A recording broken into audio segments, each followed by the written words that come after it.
How's it going, everybody? Welcome back to 2A News Now. And as always, I appreciate everybody that takes time to watch my videos. There's no coincidence that this information is coming out right now. As of me making this video right now, the Supreme Court is holding oral arguments concerning Mexico's lawsuit against United States gun makers. And I think the lawsuit is like for $10 billion.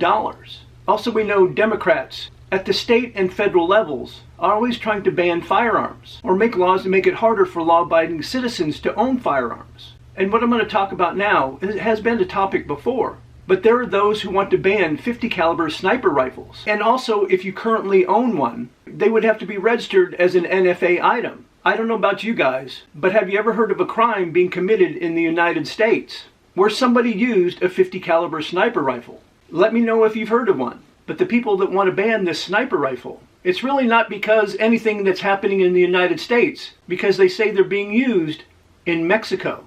And who's pushing to get these banned? The Violence Policy Coalition.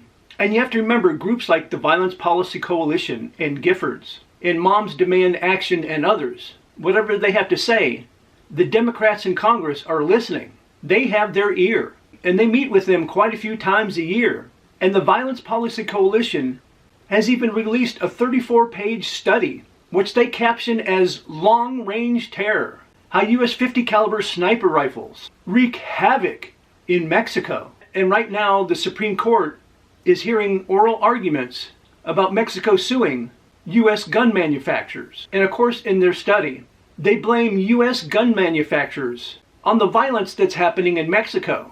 But they don't actually blame the cartels that are actually doing the violence. And they're not blaming the police or the military, where a lot of them are involved with the cartels themselves. And in this study, it actually says the U.S. gun market doesn't just make gun trafficking in military-style firearms easy. It practically compels that traffic because of the gun market's loose regulation of the distribution and sale of firearms and the gun industry's design choices over the last several decades. Really, the U.S. gun market has loose regulations. The United States gun makers make their firearms. They're sold to the FFLs, who then sell them to people who have to pass a background check before they can be sold to them. What's so loose about that? And also they say the firearms industry in the United States has introduced progressively more lethal weapons into the civilian marketplace. And this part you definitely got to hear. As the industry searches for ways to maintain and increase gun sales, its deadly innovations have become more widely available.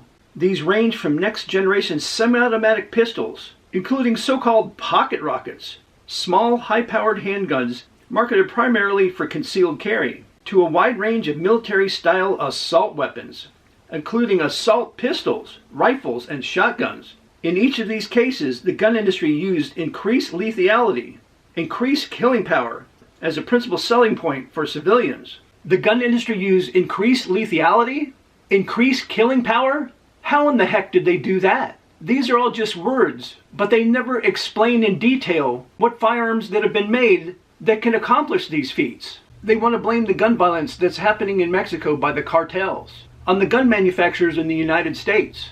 But heck, there's no mention in their study about Fast and Furious, which happened under Obama.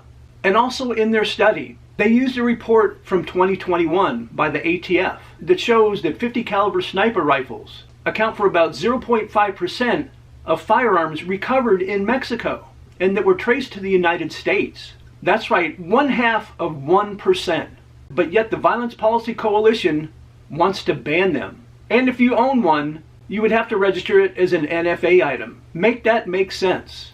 And here's exactly what the Violence Policy Coalition recommends happening with 50 BMG sniper rifles. Ban the future production and sale of .50 caliber and similar powerful sniper rifles, except for those used by military and police. Require that .50 caliber rifles currently possessed be registered under the National Firearms Act, and to exempt .50 caliber sniper rifles from the Protection of Lawful Commerce and Arms Act. And of course they want to go even further, and they want to make changes to the National Firearms Act and expand background checks. I don't know how many 50 BMG sniper rifles are sold each year, but it can't be too many of them. They're extremely expensive, especially for the semi-automatic ones. Their so-called study is nothing but 34 pages of bullshit. And it's all concern about nothing.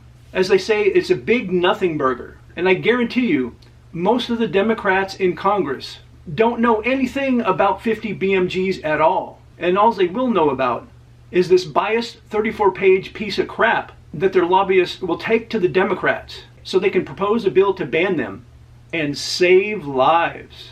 So I'd like to hear from you guys in the comments. What do you think about the Violence Policy Coalition's new study on 50 BMGs? And also, if you guys appreciate videos like this, and you also want to help the channel out and help it to continue to grow, I just ask you to just take a few seconds of your time to like, share, and subscribe, and hit those post notifications. I would be very grateful if you did so. And I invite all of you to come back and watch my next video.